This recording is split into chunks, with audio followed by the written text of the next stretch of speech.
This is a traffic light. Traffic lights use signifiers to tell us what to do. When the signal turns red, you must stop. Stop! When it turns yellow, slow down and wait. A few moments later. And when it turns green, go.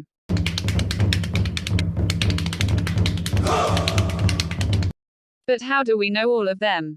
This is a job for semiotics, the study of signs and symbols and their use or interpretation.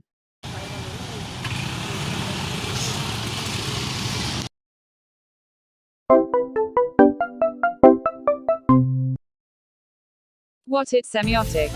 Semiotics is the study of how signs and symbols are used to communicate and develop interpretations. It derives from the Greek word semiotikos, which means an observant of signs. Semiotics allows us to break down a message into its component parts and examine them separately and in relationship to one another. First is Ferdinand de Saussure. He was a Swiss linguistic who created the term semiotics. He distinguished between signifier and signified. For him, sign is made up of signifier and signified. The signifier is the material form, in other words, something that can be heard, seen, smelled, touched or tasted.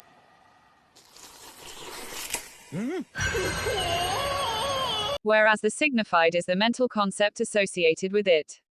For example, the blue color is a signifier because it is a material form that we can see. And it becomes signified because the blue color is often associated with sadness or the sea depends on different perspective. Therefore, for a sign to be considered a sign, it must have a signifier and the signified. Saussure argues that words are verbal signifiers that are personal to whoever is interpreting them. A signifier can have many different representations which can turn into a different sign. Second is Roland Barthes. He was a French literary theorist, critic, and like Saussure, was also interested in semiotics. His semiotic theory focuses on how signs and photographs represent different cultures and ideologies in different ways. These messages are established in two ways: through notation, the most basic or literal meaning of a sign. For example, the word rose signifies a particular kind of flower.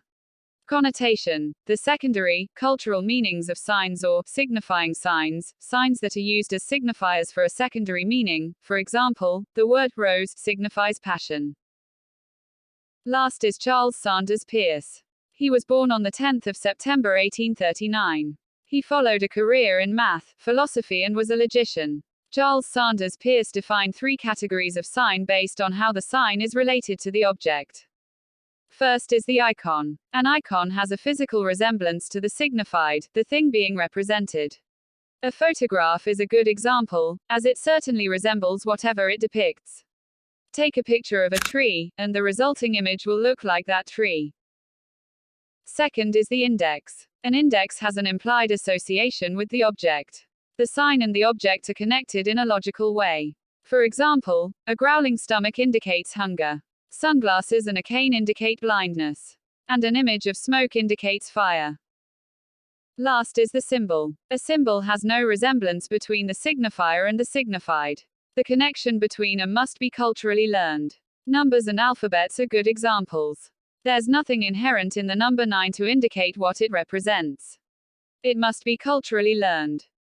Now, the question is, why semiotics is important? Because we use it in our everyday lives. Such as this. Going to the comfort room.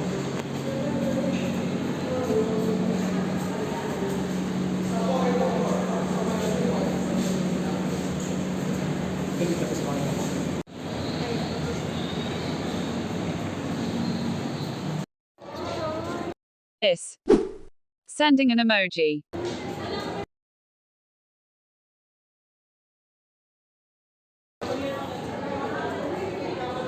This, when you enter a building.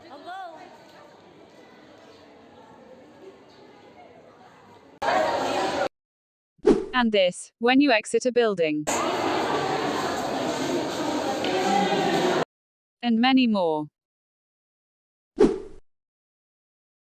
All of these is an examples of semiotics, and that's why semiotics or signs are important in our daily lives, because semiotics is a key tool to ensure that intended meanings are unambiguously understood by the person on the receiving end.